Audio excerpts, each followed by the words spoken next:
Welcome to my National Podcast. Let's get into it.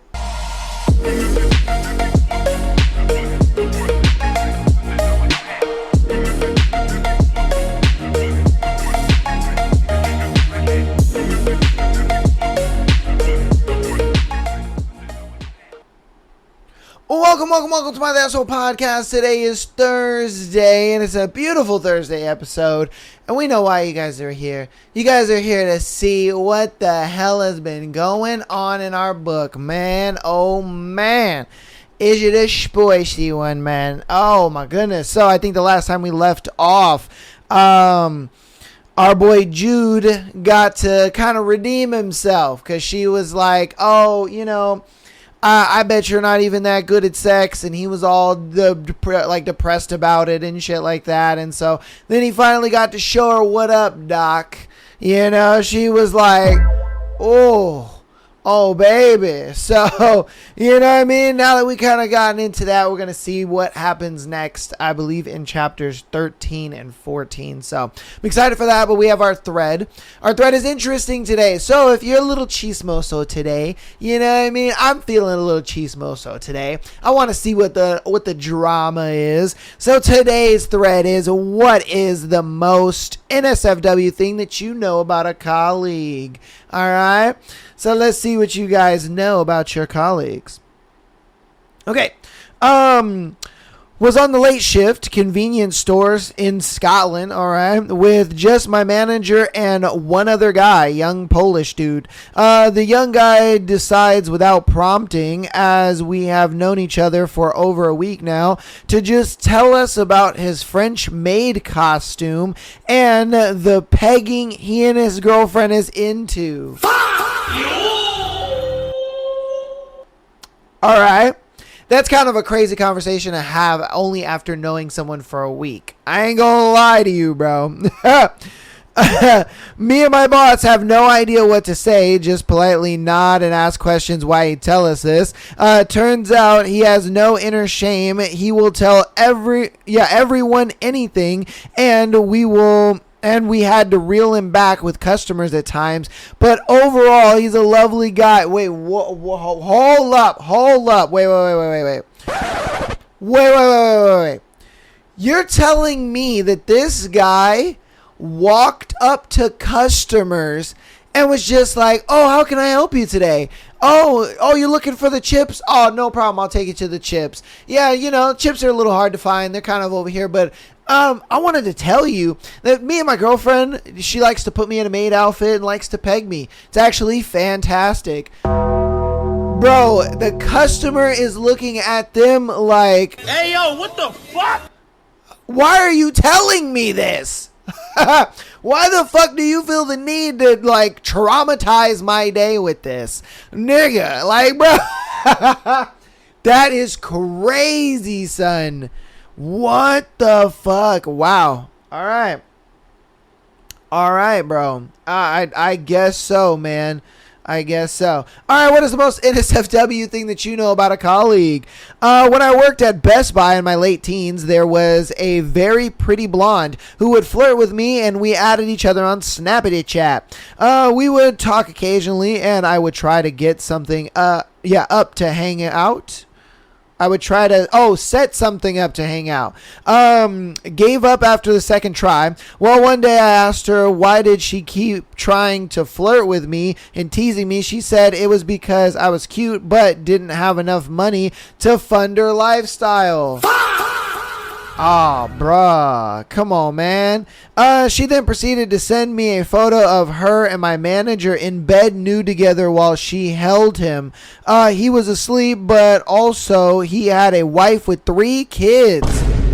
Later, it came out that she was heavy on doing cocaine, and he was also her supplier. Bro. It's funny because I talked about this in like a couple episodes ago where I was saying, I was like, bro, for some reason weed got legal. Okay, weed got legal, and then everybody's just like, man, weed's boring now. We want to switch to something else. And for some reason, everybody and their mama just doing the cocaine, bruh. That is crazy. And the crazy part about it is this is happening to a lot of like really pretty girls. What I've noticed is like a lot of like really attractive women, they look at it like, yeah, they'll find a dude cute or whatever, but they're like, I need to go with a guy who's got more money. And they don't care if the dude is married. They don't care if the dude's got kids, whatever's going on. They just look at it like, bro, if he's got the funds, you know what I mean? I'm willing to give up the coochie. It is crazy. I know because I work with a few girls that are like that. You know what I mean? I work with a few of them that are just like, I'm like, bro, what the fuck, man? And they're over here talking about like, oh, I want love, and oh my God, I want to be in a relationship, and I want to have a boyfriend. And I'm like, bro, that's not the way to get one. I ain't gonna lie to you. I've already told them. I'm like, bro, look, at this point, because they're a little older, let's be real. They're pushing 35 plus. I ain't gonna put it out there, but they're pushing 35 plus. But it's one of those things where I've already told them. I'm like, look, mama, you're out of the realm of that. You know what I mean? The idea of like getting a dude who is gonna be attractive, have a lot of money, and want to only date you. I'm sorry to say it, but it's just not in the cards for you. You know what I mean? It is crazy. And then, and look, you know, they also do the cocaine. Yeah, and you're just like, what the fuck, man? What the fuck? It's wild to me, man. And I look, and I've even told stories on the podcast about me going on dates with girls. Like a story I've told before on the show is I met a girl on Hinge. She was a nurse that worked overnight, and we kind of got along on that. Like, oh, you work overnight, I work overnight. Like, this is so good. You know, we understand each other and our schedules and so on and so forth and yada, yada, yada. And so, you know, first date, we literally, our first date, I took her to go get a burger, and it was fantastic. It was so much fun. We were talking and vibing, and everything was great. And I was like, oh my God, bro, like, this is the girl, you know? But then we set up a second hangout, and she's like, oh, I have work, but, you know, I'm still willing to see you and everything like that. And I'm like, all right, sweet. And so I told her, you know, come on over, hang out with me a few hours, and then just go from my house to your job. She's like, all right, say less. And then she's on her way. She's like, I got to pick something up. I'm thinking, all right, maybe she's picking up some snacks. Maybe she's picking up some food, whatever the case may be. Maybe, you know, she's picking up a little condoms. You know what I mean? You never know. You never know. And so I was like, hey, it's cool. Do you think? She comes. I live in an apartment, of course, so I have to go outside and go get her. So she parks, and I go out and get her. And then I'm just like, hey, you know what's going on, blah, blah, blah. She's like, oh, and I was like, did you get what you were, you know, getting? And she was like, I did. And she like rolls out this little bag, and it's got some white powder in there. And I'm like, whoa, whoa, whoa. No. Hold up. We're not doing that. We are not doing that, bro. That that is not happening. That is not happening. I'm like, bro, rewind the tape real quick. How in the hell did we go from a nice, cute little burger date to automatically like, you want to do hardcore drugs with me? You know what I mean? I don't know what about me gave that off. I'm like, bro, I'm the type of guy that I'm clean cut, physically fit. Like, I don't deal with any of that stuff because I'm just like, bro, that stuff is terrible. And she just automatically, I guess, thought like, hey, why not? I'm telling you, bro. And it's crazy because it wasn't just her. I had like 2, maybe 3 girls that I dated in a row that all like to do the cocaine. Like the girl that was before her. And I probably have told this story as well on the show too, but it just goes to reiterate, like, yeah, bro, this is a real thing. Met her. I used to work with her at my old job, and you know, her and I just got reconnected, whatever. And so then we went out on a date. It was fantastic. We went bowling, got some food, we were vibing, everything was good. Then she was like, oh, you know, I'm going to this rave with like some friends. Do you want to go? And I was like, hell yeah! Like any way to like spend more time with you, I'm down with it. Because she was very busy. I'm very busy with work and podcasts and all that kind of stuff. And she knew that, and she was very respectable with that. And I thought that was very sweet of her. And you know, she was working very hard because she was working on her own little business. business and stuff. So, we were both little entrepreneurs, and I love that about us.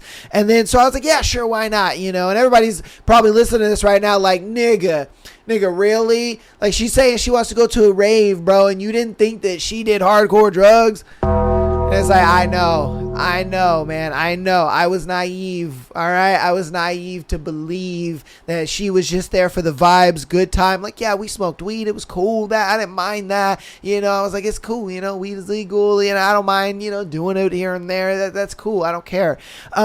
Went, what I mean? And we met up with her friends because it was me, her, and her brother. Her brother was cool as fuck. I loved her brother. He was a little autistic, but he was a cool kid nonetheless. But, we went. We were having a good time. We were vibing. Everything was good. We were having fun, just dancing, chilling. We were high off some weed and chilling, and out of nowhere, she like left with her friends. I was like, that's cool. I was with her brother, me and her brother were, fucking vibing, doing our thing. And then she comes back and she's just like, oh my God, I just like took the biggest bump. And I'm like, the fuck are you talking about? And she's just like, yeah, like I snorted like this really big bump right now. And I'm just like, oh, bruh, what the fuck? What do you mean you took the biggest bump? She's like, yeah, there's this guy, he had some coke and he wanted me to take it and da. And I'm like, this guy? What the fuck are you talking about, this guy? And she's like, oh, don't worry about it, it's fine. I'm like, no, it's not, bro. That shit is not fine. The fuck are you talking about? I'm like, so you're telling me you're just like high off some random dude shit right now? She's like, oh, it's cool, it's fine. I'm like, no, bro, no, get the fuck away from me. Like, I don't even want to be near you right now. Like, what the fuck are we talking? I don't even want to be near you. You're over here just taking random shit from random strangers. Like, no, sorry to say it. I do not want to be responsible for you if, you had fentanyl overdose or some bullshit. You're on the floor talking about, fuck that, bro. No, thank you. I'm sorry to say it, but it's just like girls that are willing to just take random niggas drugs. I'm not about that shit. I am not. Like, bruh. That shit is crazy to me. But hey, it goes to the point though, like, hey, yeah, bro, there are girls like that, man. There are girls like that, and it's crazy to me. All right, what is the most NSFW thing that you know about a colleague? Colleague opens his phone to show me a pic, and up comes a topless photo of his very attractive wife. I totally didn't even see it. Oh, bro. Stop the cap. Come on, man. You saw them titties.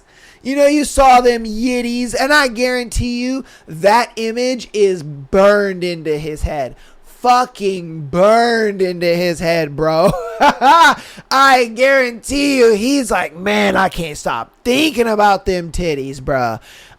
Man, they were perky, son. Them nipples was right. Like, sheesh. Well, he was just like, oh yeah. Look at me and my son at the game. He saw them titties and was like, oh my goodness. Oh baby. He was like, oh shit, my bad. He's like, no, I didn't see anything. I didn't see anything. I didn't see anything at all. Why the fuck you lying? Oh shit. All right. What is the most NSFW thing that you have found out about a colleague?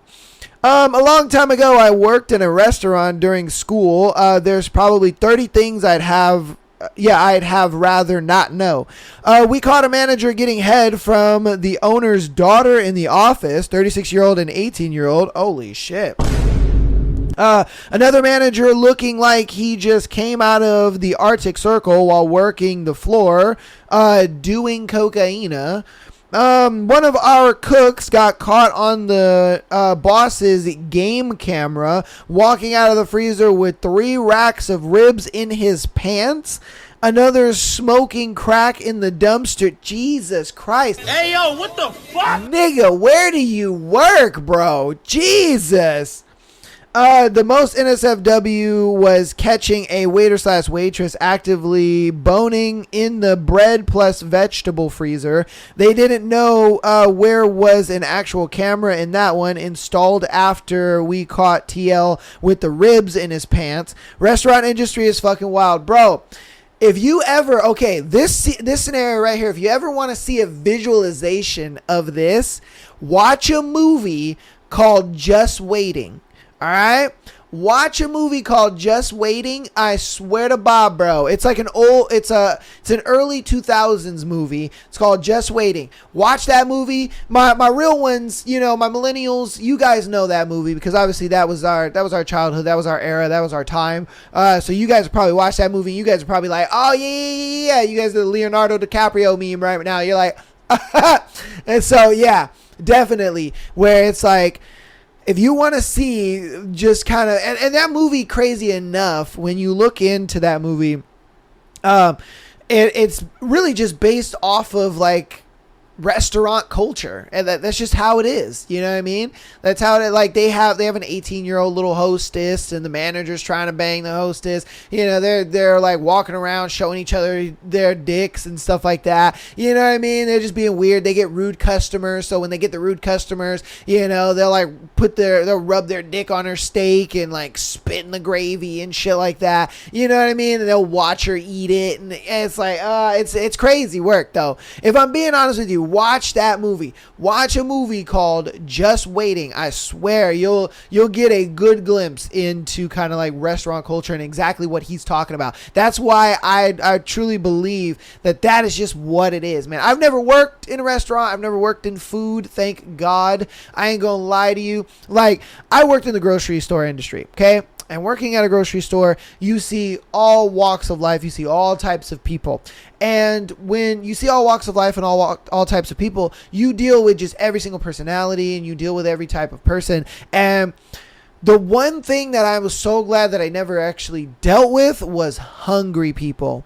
All right? Hungry people are the worst people to deal with. Now, the girls that work in the deli, they had it rough. Oh my God, they would tell me all the time. They're like, oh my God, Aaron, this customer, they said that they wanted chicken and this and that, and they wanted a 3-piece, but then all of a sudden they wanted a 6-piece, and they got mad because I didn't give them flats instead of drums, and blah blah blah, and this and that, and da da da. And I'm just like, oh. And I remember there was one time there was a lady, of course a black lady, the fatigue's real.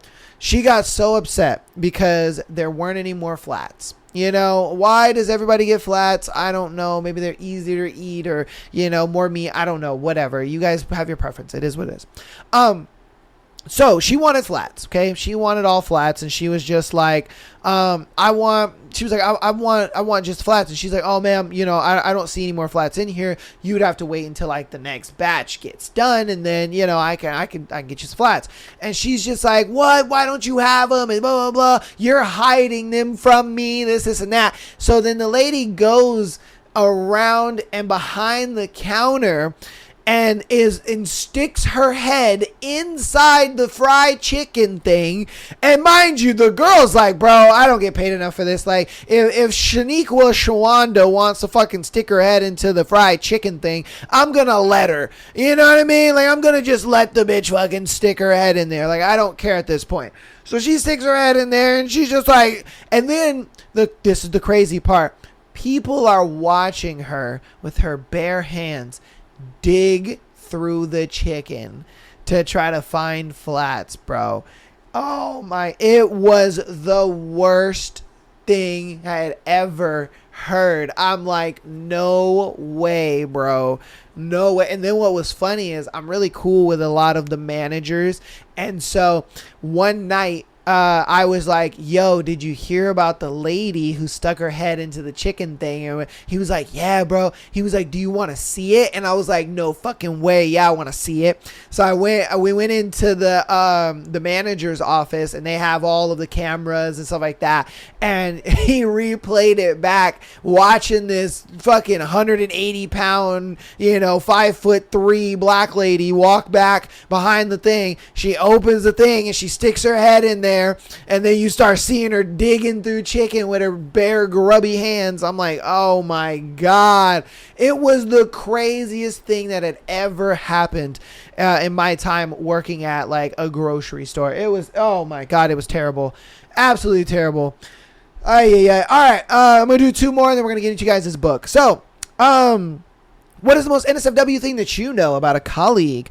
In a conversation with nurses on my unit, one of them casually mentioning that they're cheating on their husbands who work at the hospital with a maintenance worker who also works at the hospital, but she's actually doing it in a respectful way because the guy doesn't nut inside her.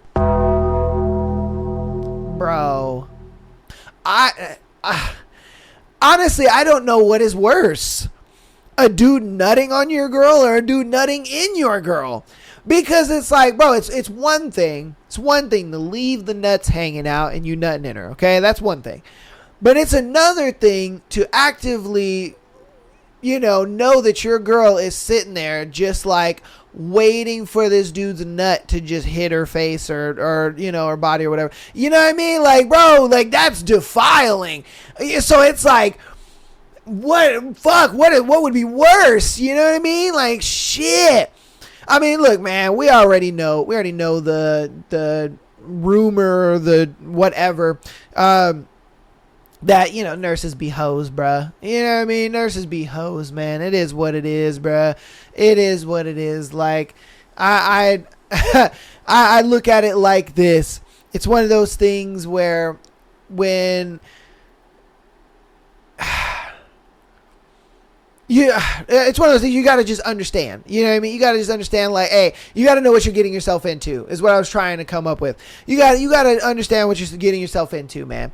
It comes with the territory, bruh. You know what I mean? They work long hours. It's going to happen. It's going to happen. And the crazy part is that they work with their husbands, which is crazy. But see, I think it's a thing where, they probably don't know that maybe the wife knows that they're cheating. It's one of those things where it's like, if they may be like physicians or doctors or something like that. And they're probably just fucking on the other, nurses that come in. Cause hospitals are always getting like travel nurses. So they'll come in and they'll be there for like a week or a day, 2 days, 3 days, whatever. And so then, these bitches come in, they look at it like, yeah, let's clap some cheeks. It's not like they're going to notice, you know what I mean? Yeah, like they're gonna clap some cheeks real quick. They leave and it is what it is. So they probably look at it like, bro, this is just kind of the medical field culture. I mean, look at shows like Grey's Anatomy. You know what I mean? Look at shows like that. Like why is Grey's Anatomy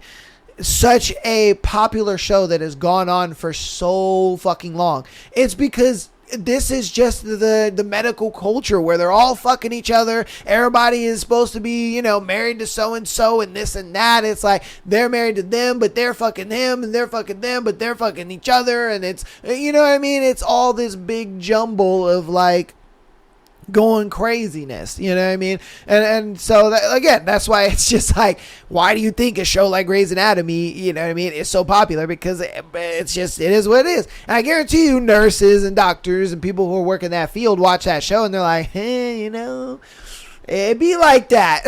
It'd be like that, you know what I mean? Shit, All right, we're going to get into our last one. What is the most NSFW thing that you know about your colleague? He was protecting a pedophile. I was told I would lose my job if I were to turn him in. I turned them both in. The pedo, Earl Dahl, will never see the light of day again. However, nothing happened to his protector. And I indeed did lose my job. Wow. Why would you lose your job by, calling this guy out? That is something. Wow.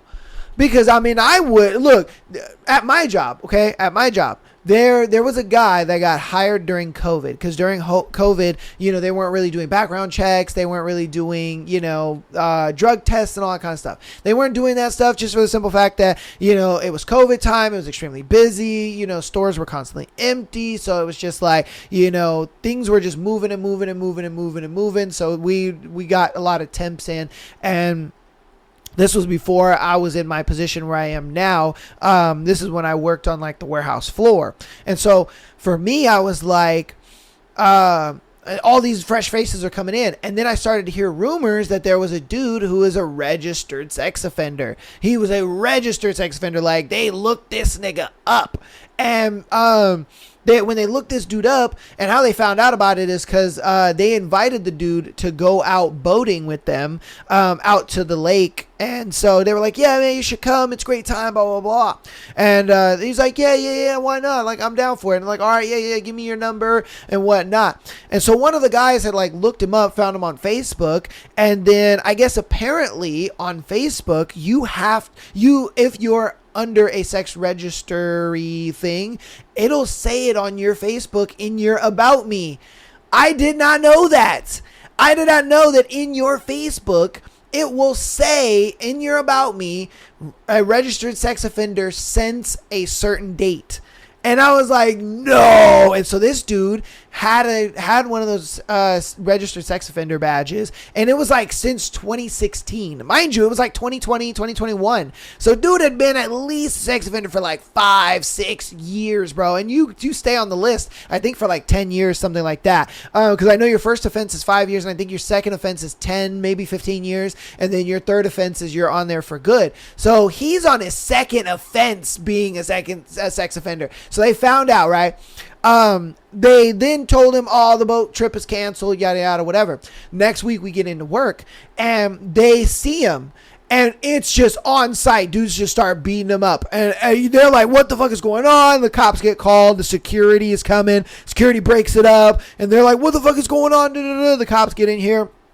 And the dude that's on the sex offender registry thing, he's just like, bro, they just started hitting me. I don't know what's going on. They're like, you're a fucking pedophile, dude. You're a pedo. Blah, blah, blah. I would never have you around, blah, blah, blah, this and that. And I'm like, yo. So, the company ended up firing him right after that because obviously, again, they didn't do background checks or anything like that. So they didn't know because he was just a temp. He was coming in and he was hard working. He did what he did. But it's like, bro, they didn't want to work with that dude. They were like, hell nah. They beat the shit out of that guy, man. He got fired the next day, and then that was that. They didn't take any more temps in after that because they didn't know who the fuck they were hiring. Let's be real. And so, bro, it was crazy to me, man. Absolutely crazy to me. So yeah, dude. A lot of times you never know who you're working beside. You know what I mean? You never know. It's crazy how you got fired though. I wonder why you got fired over something like that. Like that to me is a little overboard, but hey, it is what it is. But that's going to go ahead and be today's thread, man. Hope you guys enjoyed the little chismoso thread. You know what I mean? If you guys have some, colleague information, definitely let your boy know down in the comments, all right? I would love to hear it. I'd love to hear the juicy juice. Okay, we're going to have to announcement then get right into you guys' book. So, youtube.com/membership. Get on down in the membership, baby, all right? Get your exclusive episode every single month, as well as your getting behind the scenes content, as well as getting the Tuesday, Thursday, and Sunday episode completely early. You don't have to wait until Thursday to see what happens next in the book. So definitely get down there and join the membership. Tier 2 will allow you to get access to the behind the scenes content, as well as getting the episodes early and your free, your exclusive episode every single month. So definitely get on down there, man. Check all that out. And then audio listeners, thank you guys for all the support, man. Downloading the episodes, rating us 5 stars on your preferred platform. Keep that up. Keep coming out and hanging out every single week. Thank you guys. I appreciate all the support. I really, really do. Follow us on Instagram, TikTok, as well as subscribing on YouTube, and following us on X and Facebook. All of that is linked down in the description, and it helps out tremendously. Thank you guys, and I appreciate everything that you guys do. Without further ado, though, let's get on into our book. Before I do, though, every Sunday on YouTube, Instagram, as well as TikTok, we are live streaming. Okay, we are live streaming. We did a live stream last weekend. So we're every Sunday we're going to be live streaming the Sunday episode. It's going to be the podcast platform. We're going to be doing the Sunday episode. So come on out either to TikTok, Instagram, or YouTube and hang out with your boys. We're going to be talking about a lot of stuff. We've been going over the Lindsay Clancy case. We've been going over the Nolan Wells case. We've been going over we went over the EDP documentary. So yeah, man, we're going through a lot of stuff, man, a lot of stuff. So if you guys want to check that out, stay tuned with us. Definitely come out to some of those live streams, man. All right, that's kind of a free way to see the Sunday episode without paying the membership price. So if you want to see the Sunday episode absolutely free and you want to see it early, then join the live stream. That's the best way to do it. All right. So without further ado, let's get into you guys' book. All right. Let's get on into it. 13. Jude. I slam into Hunter with enough force that it topples both of us on the ice. He groans like a bitch as I squash him beneath me and whisper, "Target Armstrong's legs again, and I'll make sure your hockey days are fucking over." Before I can do more damage, my team members pull me off him. A chaos of wild, loud cheering from the superfans ensues as I get sent to the box. Again. I absorb it all, feeling each call of my name, every scream. They rush through my veins with intoxicating adrenaline, like a damn drug. And even though the arena isn't as loud as during the season, many superfans attend any and all of our informal practices. Kane shakes his head at me, clearly disapproving of my excessive violence. The other players, however, look at me with admiration, some patting me on the shoulder during my skate to the box as I remove my helmet. Damp hair falls to my eyes and I shake it back, making the crowd go wilder. Preston skates by me, slamming his shoulder against mine, then grinning as he glides backward. "I owe you one, big man. Will you stop antagonizing him now?" I ask as I'm about to go in. "Nah, I'm already in his head. It'll be a waste to stop now." Not surprised. Preston is a shit stirrer of epic proportions. I know he must have said something extra outrageous for Hunter to target him so viciously, but I don't give a fuck. No one hurts Preston when I'm around. Just like Kane, Press doesn't even like to fight or indulge in much violence on the ice, so one of us has to take care of that pesky problem. Team A takes the lead during the 2 minutes I have to sit and watch, but I'm not worried about that. Once I'm back in there, I'll settle things once and for all. My head's completely in the game tonight, and they have no chance against this version of me. Kane will nag about this penalty box visit, but it's not the first time, nor will it be the last. The crowd goes wild when I'm released from the box. This time I check cleanly, scoring what I'm sure is my record high. It doesn't matter that I'm playing against my actual teammates. An opponent is an opponent. It's not that I can't play without over-the-top violence, because I'm fully capable of that. It's that I don't want to. For me, hockey is an outlet for pressing urges that constantly bubble at the surface, a way for me to get drunk on the power I can wield on the ice. We end up beating Team A, the overwhelming cheers of the crowd echoing around us. Vipers Arena is half full today. People from all over GU and the town must have seen our unofficial practice dates and come to cheer for their favorite violent and sometimes bloody sport. It's why Vencor has to have control over the team and the university through Kane, Preston, and me, as well as 3 more members who play for the team. The Vipers have too much influence to leave unsupervised. Therefore, throughout the 3 years we've been at GU, we've been tasked with keeping an eye on members, many of whom are college or management team staff. We'll put some in their place if need be, slice their throat for betrayal. Anything that ensures Vencor has absolute power within this town and beyond it even. After a shower and an earful from Kane about my reckless play, I'm cheered on like a king in the locker room. The guys want to go for drinks and fuck. We usually hang out at this club downtown where all the puck bunnies flock to score with the hockey gods of the town. But I'd rather be someplace else, in a fucking shithole that reeks of piss and rot if you can believe it. The guys are talking nonsense in the background as I pull a black shirt over my head and check my phone. I might have texted Violet last night, after I licked ginger ale from all over her body and then thought, why not taste her cunt as well? Not my brightest idea. I meant it as an intimidation tactic, a way for me to exert power and make her tremble with fear. But somehow, that ended up with me wanting her to tremble with desire. I could tell she was a bit apprehensive about the whole thing, probably as much as I was, and she stuck to her act for a bit, refusing to move her hands and biting her lips so no sound would come out. But then I called her a good girl, and she detonated in my mouth, shaking and screaming. Violet was screaming, and fuck me, my cock twitches at the memory.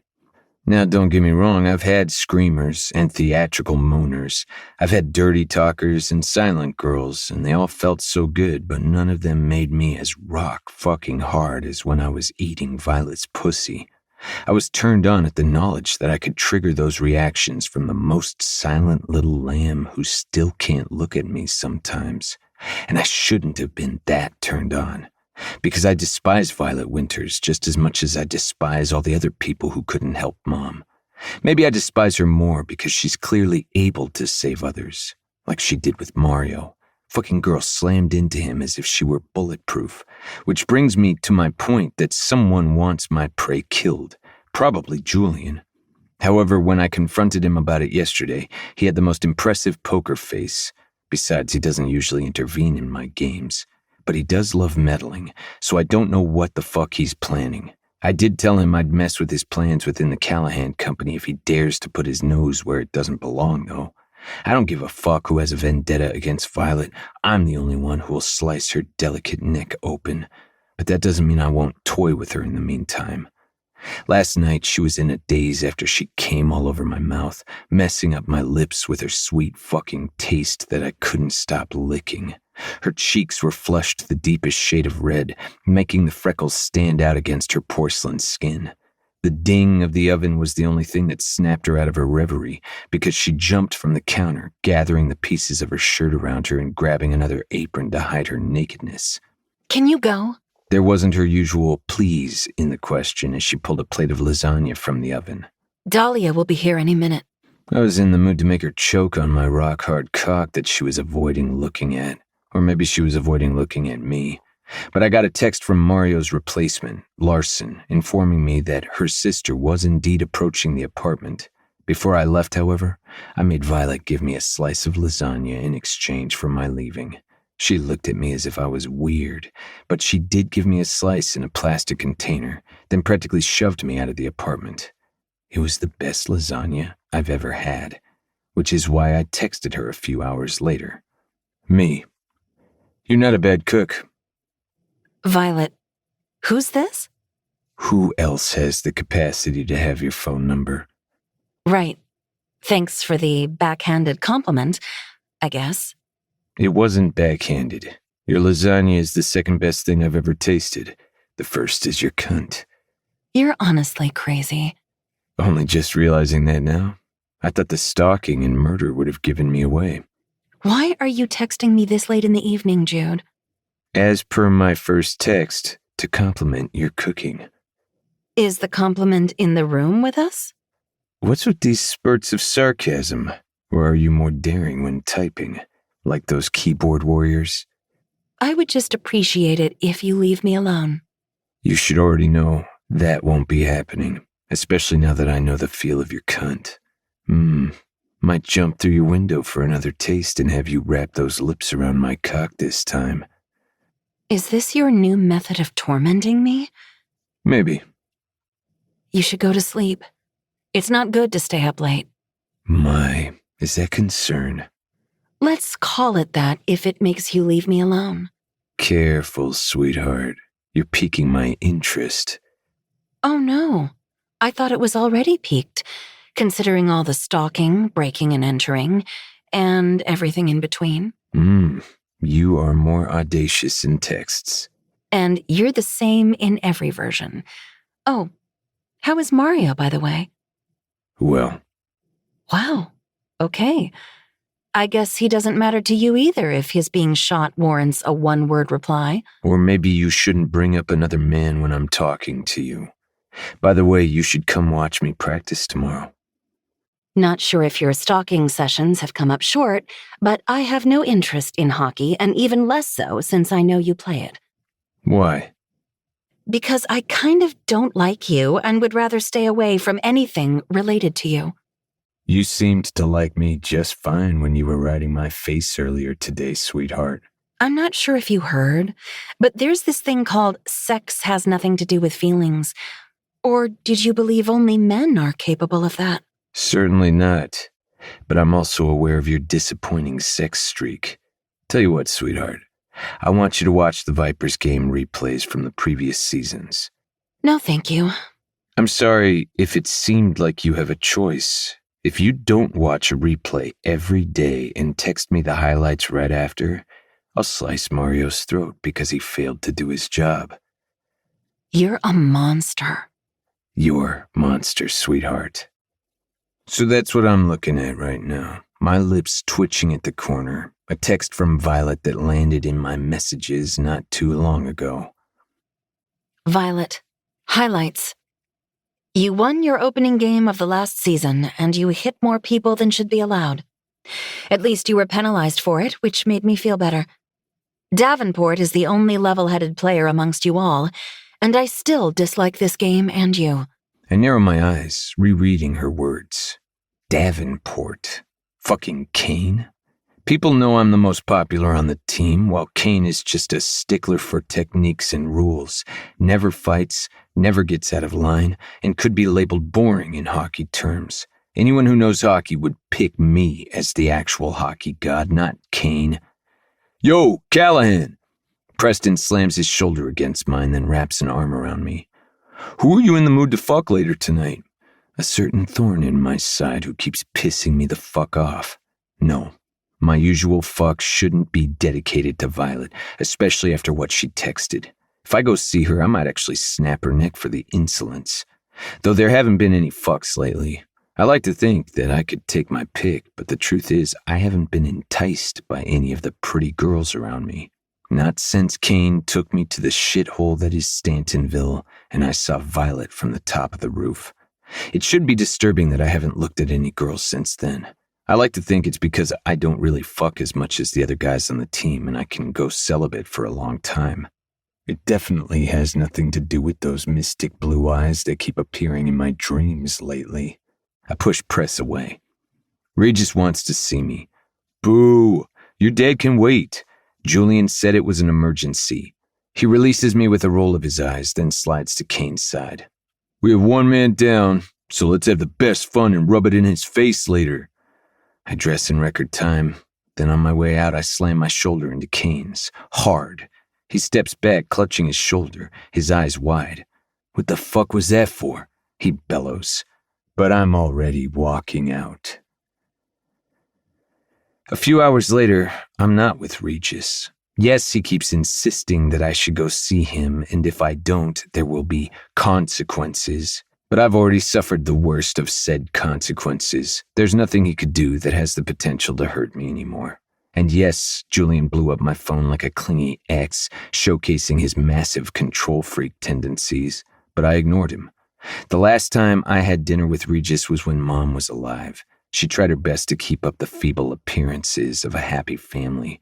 She held on to it with bloody fingers, and I played my role, not even clashing with my father's so she wouldn't frown or, worse, cry. So now that she's gone, I hope Regis will rot, all alone in his big mansion. So no, I'm not with Regis or Julian. I'm standing in Violet's tiny living room where I can touch the ceiling if I reach up my arm. And she's sleeping. Today was her day off at the bar. I know because I followed her around earlier from a safe distance. She went to the movies with Dahlia and a kid, her coworker's daughter.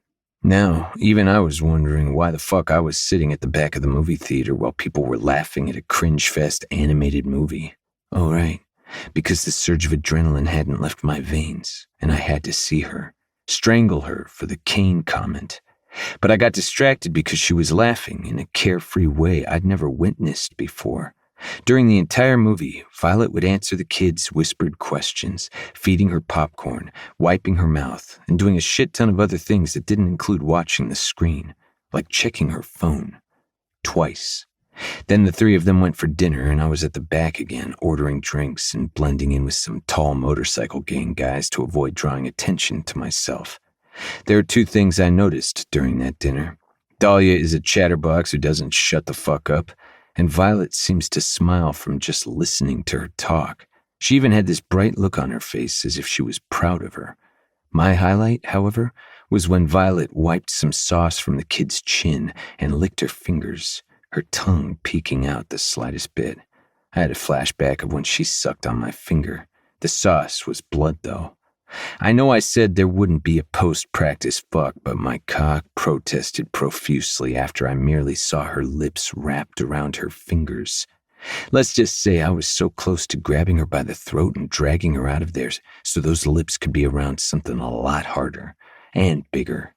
But the kid was asking for ice cream, so of course, Violet got up and bought her some from a nearby ice cream truck, in front of which a creep kept close to her. So close, actually, that I'm pretty sure his limp erection brushed against her ass. In pure Violet fashion, she tactfully backed away without any commotion, handing the ice cream to the grinning kid and walking back to Dahlia. Did I pull the creep into an alley and bash his head against the wall? Maybe. Listen, I'm a violent man. Someone touches what belongs to me and I respond in the best way I know how, by inflicting pain.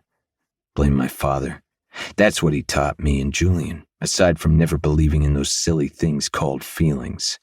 That's been doing my brother's train wreck of a marriage wonders, by the way, so I'm also a firm non-believer.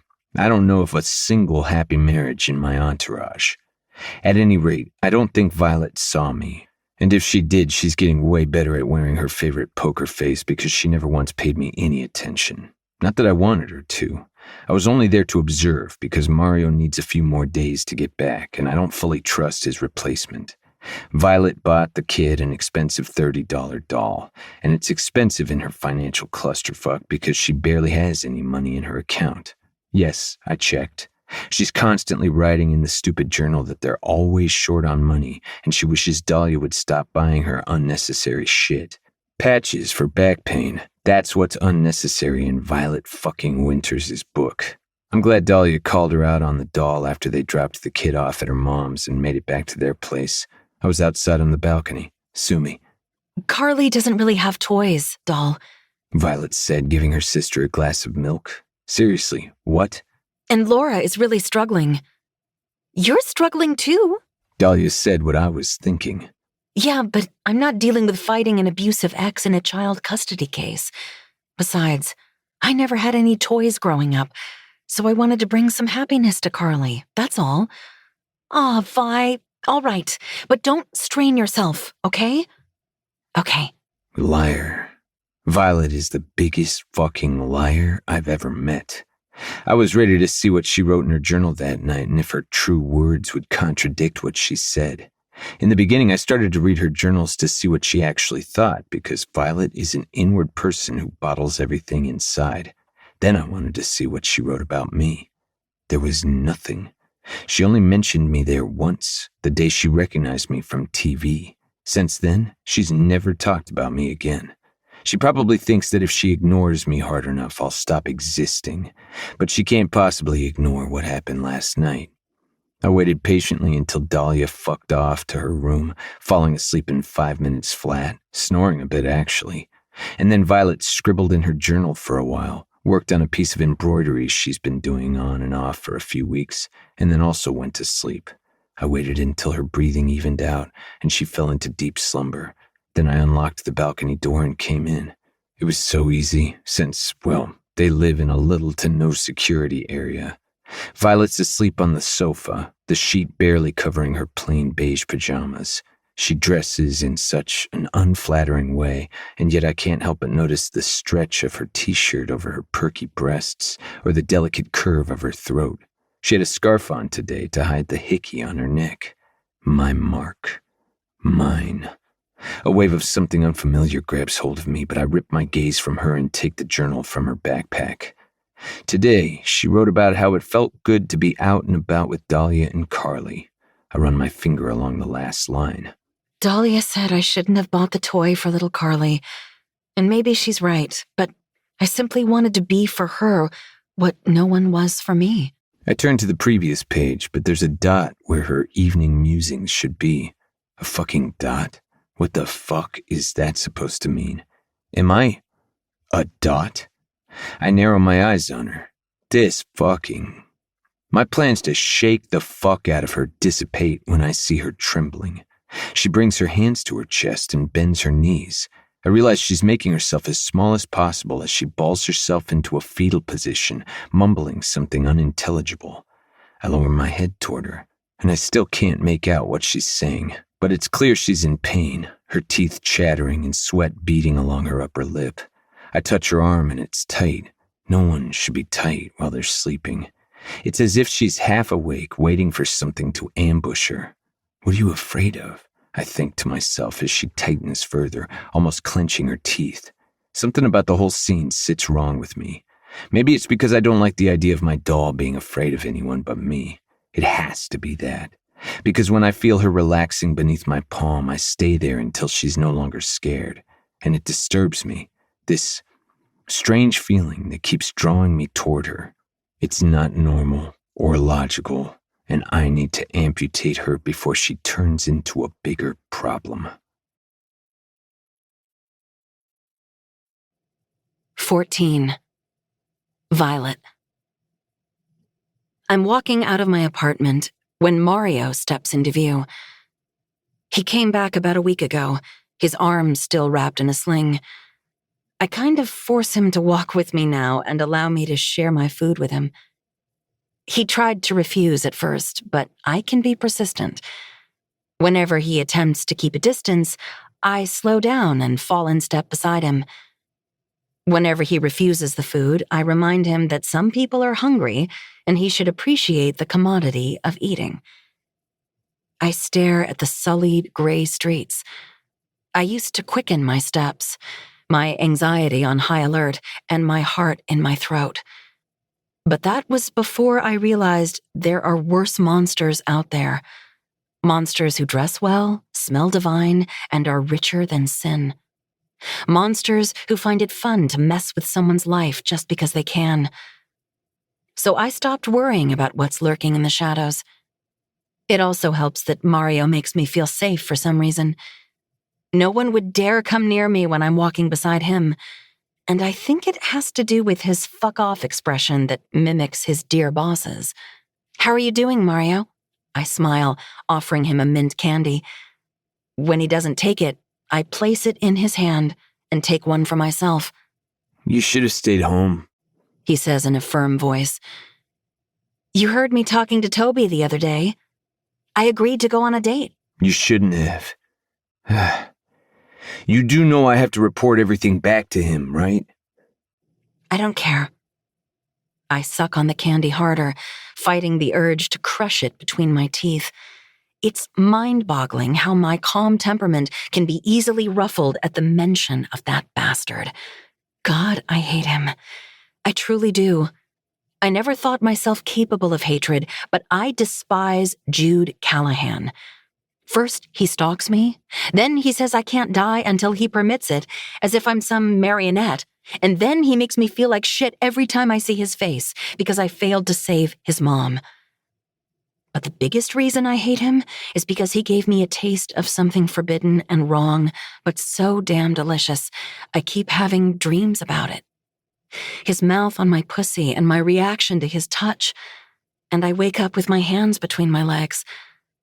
And I hate that the most because I have a low sex drive and have been happily celibate for a while, not even feeling the need to masturbate that often, so I can't forgive myself for the reaction I had.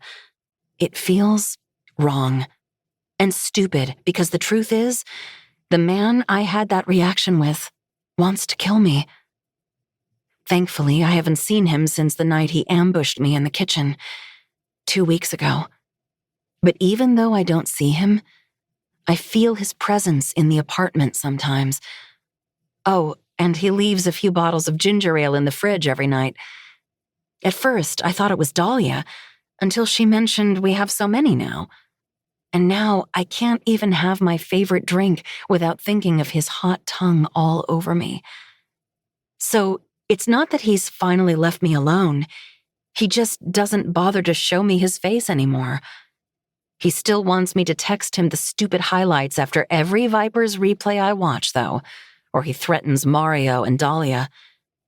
As a result, I've been somehow forced into learning the game and can understand the decades-long rivalry between the Vipers and the Wolves. I'd still cheer for the Wolves. At the end of the day, the Wolves players were born and bred in Stantonville, and they're like me. They came from nothing and worked hard to play something they love without trust funds buying their coaches and sophisticated training camps. I don't think Jude liked those thoughts when I texted them, which is why I texted them in the first place. He's obviously super popular and a fan favorite, which gives him too big of an ego for my liking, and someone needs to deflate his god complex. I just volunteered for the task. And yes, maybe I do have more audacity when I'm texting. It's not like he can intimidate me through the phone. You should care. Mario says in a slightly softened tone. You already know how violent he can get. I lift a shoulder. If he wants to kill me, he should do it already. The more you want that, the more he won't comply. I know that. Apparently not, because you're provoking a reaction with this date, Violet, whether or not it's on purpose. I stop and face him. So I should... What? Stop living? Wait for His Majesty to issue the death sentence?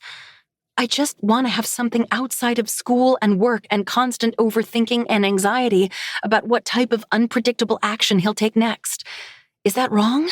No, but I'm not sure if you're doing this for the right reasons. I shouldn't want a boyfriend? Would you tell him the same? Mario frowns. Jude's never had a girlfriend. Is that a joke? I don't joke. He doesn't even have sex that often either. Don't believe the rumors you read online. I can feel heat creeping up my neck because he's referring to that one time he caught me reading some social media posts about the Vipers. And yes, there were girls gloating about sleeping with the Vipers players, including Jude, which for some reason made my day worse. I don't care what he does with his private life. Again, you should now that you're part of it. I'm not. I just want him to leave me alone. I'm telling you this as someone who's known him since he was born. He's not the type to be forced into doing anything by anyone. There's nothing you can do that will make him give up. That will only happen once he loses interest. You've known him since he was born? Yes, my mother is the Callahan family's chief of staff. Oh. My steps slow, and I watch Mario under the half-broken lamps. Have you always stalked for him? No, I'm a bodyguard, actually. He sounds offended. Special forces trained. Sorry. Don't be. It's not your fault. Yeah, it's Jude's. I grin, but clear my throat when he doesn't show a reaction. How was he when he was young? Quiet, withdrawn, and prone to bursts of violence. So, just like he is now? Pretty much. Was he close to his mom? Yes and no. What does that mean? Mario says nothing, signaling that the conversation has ended, and the rest of the long walk is spent in silence. Once we reach the place in which I'm meeting my date, Mario retreats to the shadows. The restaurant is one of those trendy, dimly lit places. Low-hanging bulbs, sleek black tables, and the scent of rosemary and charred steak clinging to the air. Soft jazz hums through invisible speakers, blending with the murmur of conversation and the occasional clink of wine glasses. The walls are lined with bottles of expensive liquor, polished to a shine, reflecting the golden glow of candlelight. It's warm, inviting, just like my date Toby, who waves me over from a table near the window, grinning wide. I slide my glasses up my nose, touch my wrist tattoo, then walk up to him. I'm self-conscious when I remove my denim jacket, revealing the blue satin camisole Dahlia lent me. It stops right at the waist of my pants, its spaghetti straps barely holding it in place, and the lace at the collar doesn't do a great job of hiding my cleavage. I don't do dates that much, mainly because I don't have the time or energy, but Toby is nice, and he's often helped me with school material. He asked before if we should meet up for a movie or dinner sometime, but I brushed him off. A few days ago, however, I was annoyed.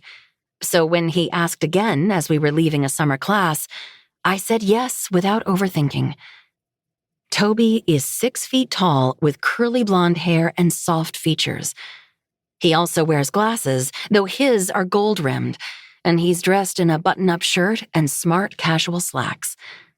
Today, his hair looks shiny, his hazel eyes brighter than usual as he swipes a look over me, pausing at my breasts before focusing on my face. I'm glad you made it, V. I ordered some wine. Would you like some? Even his voice sounds mellow, welcoming. Nothing like the gruff grumbles of a certain someone. No, this isn't about him in any shape or form. I smile at Toby and think about ordering ginger ale, but then just go for wine as well so as not to seem rude. As we wait for food, Toby slides both elbows on the table, leaning his chin on his interlaced fingers. God, you look stunning. Thanks. I tuck a strand of hair behind my ear. You look great yourself. It's just words. Empty words.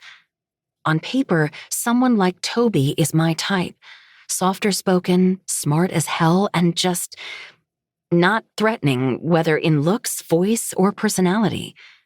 On paper, that is. You always wear those hoodies, but I knew you were beautiful beneath it all. He grins. So, tell me more about yourself. I don't feel like I know you that well. I take a sip of my wine. What do you want to know? Like, what do you do for fun? Reading, watching movies, or going out for walks with my sister. I'm not that adventurous. What about you? I love skiing and hockey. Yikes. I force a smile. That's cool. We talk about mundane things during dinner, and I have to take a break and go to the bathroom because I'm losing interest. And I don't want to lose interest because I plan to have sex with Toby or do oral or something. I need to prove to myself that I'm not sick for coming all over my stalker/potential killer's mouth and that I would have reacted that way with any other man. I glare at my reflection in the mirror, at the makeup and hair I let Dahlia do, brown eyeshadow, pink lipstick, and soft waves. I even made an effort today, wearing a camisole that only reminds me of Mama being fucked while she sniffed cocaine. Because at some point, she couldn't have sex without drugs coursing through her veins. I hate these sexy lingerie-looking things. They make me anxious and scared, as if I'm trapped in that closet with trembling hands over my ears. It makes me think of my foster mother accusing me of dressing like a whore and tempting my stepfather when I was 11. Really, took me a lot of effort to step out of my comfort zone tonight. My thoughts need to focus and stop drifting elsewhere, to black-inked forearms, cold brown eyes, and a gruff voice that wraps around my spine like barbed wire. After skimming my fingers on my wrist a few more times, I'm about to leave the bathroom. The door bursts open and a tall figure appears. My heart lunges and my lips part as Jude walks in. No, he walks me back. His hard chest slams against mine, and he's still striding in. I have no choice but to step back, or he'll topple me over. His gaze is dark, so dark under the ambient red restroom light, and my hands shake around the strap of my bag. "What are you doing here?" I ask in a low tone as the door slams shut, locking me in with my worst nightmare. The question is, what are you doing here, Violet? The rough timbre of his words steals my breath, my thoughts, my sanity. Jude's deep voice, like all men with similar voices, puts me on edge. But his does something more, something I refuse to acknowledge, no matter how violent the war in my stomach gets, or how many goosebumps erupt on my skin. I jump when my back hits the wall, and he looms over me like a threat, or maybe a curse. I'm not even sure anymore. But I'm once again hit by how tall and massive he is. He truly is the tallest man I've ever seen. The most dangerous, too. Jude lifts the spaghetti strap of my camisole with his index finger, and even though the contact with my skin is brief, I catch fire. And just like that, inappropriate images of these same lean fingers someplace else rush through me like an aphrodisiac. It seems you have the very wrong idea about how this works. He lifts the strap again, and the fabric rubs against my nipples, making them hard. Or maybe it's his body against mine. Just because I lengthened the leash doesn't mean you get to roam around as you please. I'm not a dog. You're whatever the fuck I want you to be. He places his arm above the top of my head and leans down, his brown eyes like orbs of violent intent. Your life is mine, remember? Then stop the empty threats and take it. I told you that won't be happening. At least not yet. Then leave me alone. Whether I date or fuck or work or breathe has nothing to do with you. I thought he was intense a moment ago, but now his face looks taut, and his hand lands on my shoulder as the strap falls to my arm. Did you just say fuck? I gulp. His voice sounds so low, it tightens my stomach with that uncomfortable feeling again. Answer me. Did you wear makeup in this thing? He tightens his grip on the strap. To seduce the four-eyed asshole so he'd fuck you? So what if I did? I told you, that's none of... His knee slides between my legs, pressing up against my core that's been aching since he showed up. I grab onto the wall with both hands, my bag slipping down to the floor, its contents clanking on the tiles. Do you believe that little fucker would give you what you want, what you need? His lips hover so close to mine. If I just tilt forward... No. What the hell am I thinking? He might not be filthy rich or a popular athlete, but at least he's not a murderous stalker, I say with a minuscule bravado. He also happens to be my type. He doesn't like that last bit, not even a little, because he's increasing the pressure against my core, and I'm spiraling. Because should it feel so damn good? Your type, huh? Yeah. I prefer nerdy, normal guys. You'll prefer whoever the fuck I tell you to. That's not how it works. Fuck how it works. He moves his hand to my nape and fists my hair, forcing my head back as he slides his knee back and forth, back and forth. The friction is maddening, pulling at the same strings from the other night. Dark pleasure I don't want to give into mounts and mounts until I'm delirious. You'll do as you're told. The low growl of his voice makes me shudder. I glare at him. Get a pet for that. I have you, so why bother? Just get out of my life, Jude. You don't get to invade my space, then disappear and reappear as you wish. Just let me fucking be. We're making progress if I'm disturbing you to the point that you're yelling. He rubs his knee against my pants, and I purse my lips, fighting, trying my best not to succumb to these strange feelings. I know he can feel how hot I am, even though clothes separate our skin. And I don't want to give him the pleasure of seeing me like this. But as the pressure mounts, my hips jerk uncontrollably, stirring a type of abandon I didn't know sex offered. My feelings and perception of sex are skewed. Maybe because I witnessed it my whole childhood in a negative light, where men used a woman, not caring how she felt, or because it was transactional, or because the men I've had sex with have never made me feel worshipped. But at any rate, my first real pleasure was on that kitchen counter, and my body's felt awakened ever since, thirsting for more.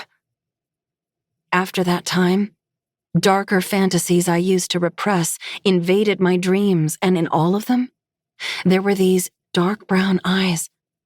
I wanted to write about them so bad, but knowing Jude would find my most embarrassing thoughts and moments, I just kept them in my subconscious, my dreams. But it doesn't help when he corners me. It triggers those illicit fantasies, the need for something, anything.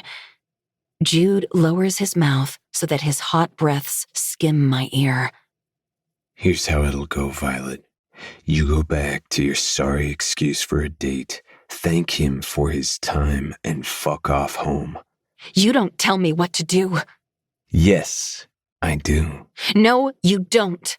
Do as you're told. Don't make me intervene. And then he pulls away, releasing me completely and vanishing as silently as he appeared.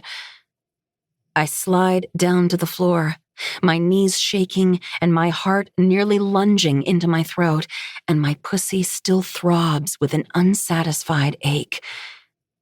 My limbs barely hold me, but I stand up with a renewed sense of rebellion.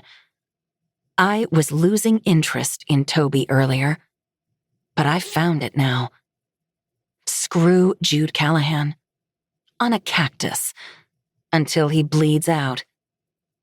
Amen.